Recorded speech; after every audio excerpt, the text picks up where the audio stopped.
Welcome back to the Deep Dive.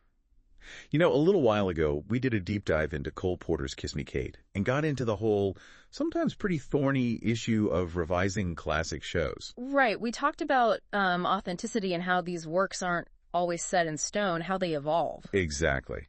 And whether there's even such a thing as one real version. Well, today, we're taking that whole idea and really putting it under the microscope with a case study that's, well, it's kind of mind-blowing for popular music. Mm-hmm. We're diving deep into just one song, Anything Goes, also by Cole Porter from the 1934 musical of the same name. And the big question here, which our source material really throws down right away, is pretty fundamental for a song this famous, this much of a standard. Yeah. It's what is the actual song? Is it the sheet music? Is it an early recording, Ethel Merman singing it on opening night? Right. For so many songs from that era, especially the ones that stuck around, there just isn't one single fixed version. They were, built to change. Totally. And that's our mission today, using our source material as our guide. Mm-hmm. We're going to try and untangle the absolutely wild history of the lyrics specifically. Just the lyrics. Just the lyrics of Anything Goes. How they twisted and turned from the very first drafts through rehearsals, decades of different performers, recordings, revivals. It's a whole saga. It really is. It's about art, sure, but also about money, censorship, changing social norms, all of it. So where do we start? 1934. Let's start there. The song itself was written quite late in the process for the musical Anything Goes. Our source suggests it probably happened when the show's title actually became Anything Goes, maybe late September, early October 34. So the title came first, then the song. Mm-hmm. Makes sense. It was written for Ethel Merman, yeah. Right? Playing Reno Sweeney. Exactly. Reno Sweeney, this former evangelist turned nightclub singer, a perfect fit for a song kind of pushing the boundary. And it wasn't even crucial to the plot at first. Oh, certainly not. More like an added number, something interpolated into the show. Okay. But the song has some parts that always stay the same. It does. The verse, times have changed. That's pretty much constant. It sets up that whole idea, the stuffy past versus the supposedly liberated present. With that kind of bluesy minor key feel. Yeah, and those rhymes. Clock, shock, rock. And our source points out that little historical hiccup, right? Pilgrims, not Puritans, yep. On Plymouth Rock. A tiny detail, but it's just stuck in there forever. Oh. Okay, so after the verse, you get the refrain. A, B, A. That's the structure. And the first A section, in olden days, a glimpse of stalking, sets the pattern. Something shocking then, totally normal now. And then the punchline, anything goes. That basic idea usually stays. Usually. But this is where it gets weird fast. This is where it gets really interesting right out of the gate. Our source uncovered an incredibly early version of the B section from maybe early October 34. Found where? In a draft script and an ink score copy they have at Yale. And this version builds up this list of shocking things. And the climax is, well, it's startling. The line is, if love affairs you like, with young bears you like. Wait, young bears in 1934. What does our source think that meant? Well, the source digs into this. The possibility is that young bears was some kind of... Seems plausible. Objected to the line and poof, it's gone. Shows how external stuff started messing with the song from day one. Absolutely. And within a couple of weeks, but mid-October 34, right before the Boston tryout, Porter hadn't just rewritten that B section. He did more. He wrote 2 more complete refrains. And this collection of lyrics, the revised first refrain plus the 2 new ones, that's what Merman sang on Broadway, that's what Porter himself recorded. Our source calls it the 1934 theatrical text. Okay, the 1934 theatrical text. So what replaced Young Bears in that first refrain? Still edgy. Still edgy, but different. The revised B section went, if driving fast cars you like, if Mae West you like, or me, undressed you like. Oh, me, undressed. So definitely heterosexual this time, but still pretty bold for 1934. And Mae West again. Just like in, you're the top. He liked referencing Mae West. And then those other 2 refrains 2 and 3, that's where Porter really plays what our source calls this refrain game. Again. Yeah, like a list song. Packed with super topical 1934 New York inside jokes and references, designed to get a specific reaction from that audience right then. Oh, I love this stuff. Give me some examples. What was in refrain 2? Okay, refrain 2 had lines about Mrs. Ned McLean, the wealthy socialite, supposedly visiting Russian Reds. It mentions Rockefeller getting into producing shows with Max Gordon. No kidding. And even jokes about the Vanderbilts and Whitneys complaining they didn't have enough money during the Depression. That's incredibly specific. And refrain 3. More celebrity stuff. Sam Goldwyn giving diction lessons to his protege, Anna Sten, and Lady Mendel, the decorator, doing her famous exercise. The handstands. The handstands, yeah. The lyric actually mentions them. Amazing. And then the really famous bit in refrain 3, the Eleanor Roosevelt line. Ah, yes. The Mrs. R reference. The lines are, so Mrs. R, with all her trimmin's, can broadcast a bed from Simmons 'cause Franklin knows anything goes. Linking the First Lady to her radio sponsor, Simmons Mattresses, and putting her, well, broadcasting a bed. Exactly. For 1934, associating the First Lady, even playfully, with a bedroom context that had a real wink, a real charge to it. So this whole 1934 theatrical version was like High voltage. super current, kind of scandalous. Totally. But the rules were clear.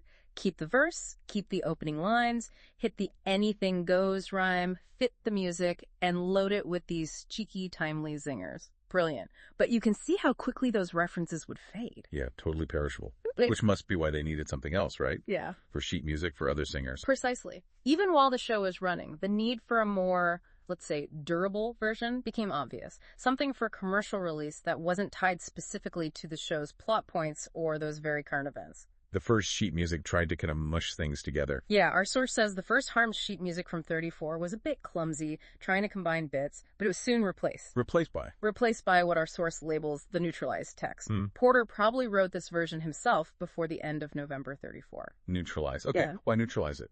What was the goal? Well, a couple of key reasons.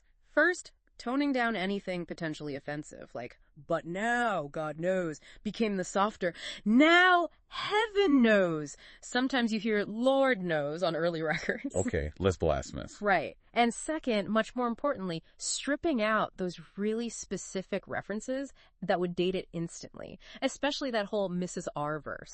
Taking out Eleanor Roosevelt meant you had to rewrite the lines leading up to it, too. Exactly. It required changing that whole B section. And the result was a text that could work as a standalone song, just one refrain, sung by anyone, anywhere, without needing the context of the show. So how different did that neutralized first refrain sound compared to the theatrical one?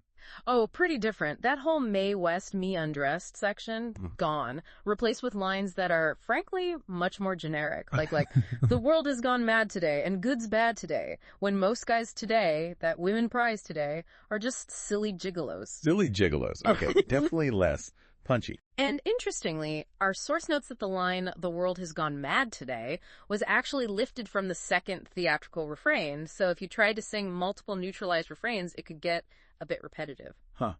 And what about the end of the refrain? The A section. That bit in the theatrical version that ended with nudist parties? Yeah. That got replaced by the much, much milder.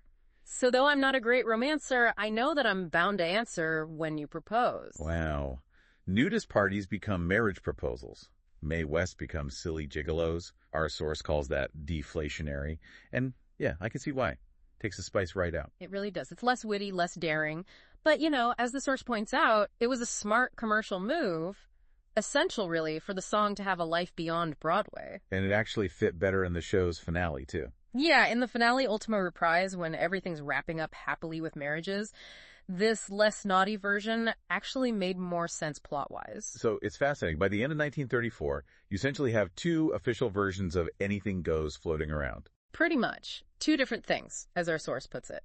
The spicy, topical, theatrical version and this smoothed-out, neutralized version for mass consumption. Neither one is the only real one. Both authorized by Porter, just for different jobs. Amazing. And that's just 1934. The story doesn't stop there, does it? Not even close. Then you get the London production in 1935. They brought in P.G. Wodehouse to anglicize the lyrics. Wodehouse. Okay, so he wrote new verses. Entirely new refrains, full of British references, things about Neville Chamberlain, mentions of Colney Hatch, which was a famous asylum. Very London-specific. But our source found that London version was kind of a mess, too. Oh, a total mixed master situation. The actual prompt book used in London apparently stitched together the neutralized text with one of Wodehouse's refrains. Yeah. But the Wodehouse refrain had some really offensive lines by today's standards, including a racial slur about coons of dark complexion. Oh, wow, that's jarring. Very. And then a recording made by Jean Aubert, who was in the London show, shows even more mixing and matching. She sang some New York theatrical lyrics, some different Woodhouse lyrics, thankfully omitting the worst ones, but it just shows how unstable the text was. No single version held firm. A textual free-for-all, almost. And then came Hollywood. The films. Buckle up. The 1936 film starred Merman and Bing Crosby. It was called Anything Goes. Right. But the Hays Code, the censorship board, came down hard. The plot was mangled, and the title song, they basically cut it. Cut Anything Goes from the movie Anything Goes. Almost entirely. Merman sings literally the first 3 lines. In olden days, a glimpse of stalking was looked on as something shocking. Now heaven knows, and then bam, the music just shifts. The song is abandoned. That's incredible. Censorship just gutted it. Completely. And then fast forward to the 1956 film, different cast, Mitzi Gaynor, Bing Crosby again, and zero connection to the original plot. And the song. It became this generic, big production number for Gaynor, diluted even more. Remember the theatrical line, use 4-letter words? Yeah. Became use 3-letter words, Which, as our source notes, makes absolutely no sense in context. 3-letter words like cat, dog. What? Exactly. And they threw in these totally new, bizarre, and frankly kind of bland lyrics, references to Eskimos, wrestlers, even Grandpa's treadin'. Grandpa's treadin'. What does that even mean? Who knows? It ended with this kind of jazzy flourish that wasn't Porter at all. The song had morphed from witty and risqué to just winsome cuteness, as the source calls it, tailored for a very different 1950s sensibility. Wow. From Eleanor Roosevelt to Grandpa treading. That's some journey. Meanwhile, though, the song was becoming a standard in the 50s, wasn't it? People were recording it. Oh, yeah. Big names. Ella Fitzgerald, Sinatra, Joe Stafford, Tony Bennett. They all did versions. And which version did they tend to use? The theatrical? Yeah. The neutralized? The movie mess? Almost always the neutralized text. That became the default. They often put 4-letter words back in, thankfully, but they usually just sang that single neutralized refrain. Often in these kind of slow, smooth, easy listening arrangements, totally detached from the original show's energy. Sinatra even added his own ending. Yeah, he tacked on this little personal sign-off lyric. So the song had kind of solidified, or ossified, as our source puts it, into this generally accepted, slightly bland, classic oldie. And even Merman went along with that. Pretty much. Our source mentions her singing it on TV in 1954. And even she, the originator, sang a version based on the neutralized text. She even added her own new kind of generic ending line for the TV audience. Shows how much the common perception of the song had shifted, even for her. Wild. Okay, so it's ossified. Does it ever get sort of re-energized or reconsidered? Well, then you get the 1962 off-Broadway revival. This version became really influential, the basis for lots of amateur productions later. Guy Bolton did script revisions. And for the song Anything Goes, they created this really interesting hybrid version. Hybrid how? Sticking different bits together. Exactly. A real mix-and-match job, maybe aiming for some historical flavor or nostalgia. Refrain 1 was just the standard neutralized text. Simple enough. Okay. But refrain 2 was this wild composite. It starts with lines from P.G. Woodhouse's London version, when Grandmama, whose age is 80, still breaks plates. Woodhouse's grandma. Okay. But then, halfway through, it abruptly switches back to the 1934 theatrical text B and A sections. So suddenly you get, if driving fast cars you like, if Mae West you like, or me, undressed you like. And it even brings back the nudist parties line. Whoa. So Grandma breaking plates followed immediately by Mae West being undressed and nudist parties. That's quite a shift in tone. It's a bit jarring, yeah. And the encore in that 62 version is also telling. They used the B section from the original 1934 theatrical refrain 3. The lead up to the Eleanor Roosevelt line. Exactly. Just think of what shocks you've got. But instead of the Mrs. R payoff, which they presumably thought was too dated by 62, they need a new ending. They slapped on this new ending tied to the revised 62 plot.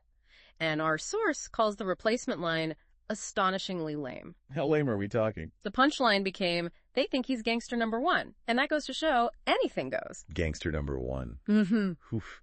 Yeah, compared to Mrs. R broadcasting a bed, that definitely lacks something. It really falls flat. But it shows, again, how the need to keep references understandable, or maybe just safe, kept leading to more changes, often watering down the original wit. So looking at this whole trajectory, from the sharp, super specific, maybe even dangerous 1934 theatrical game, right, through the commercial smoothing out, the Hollywood hacking, the easy listening standard phase, Yeah. and this kind of cut and paste revival version.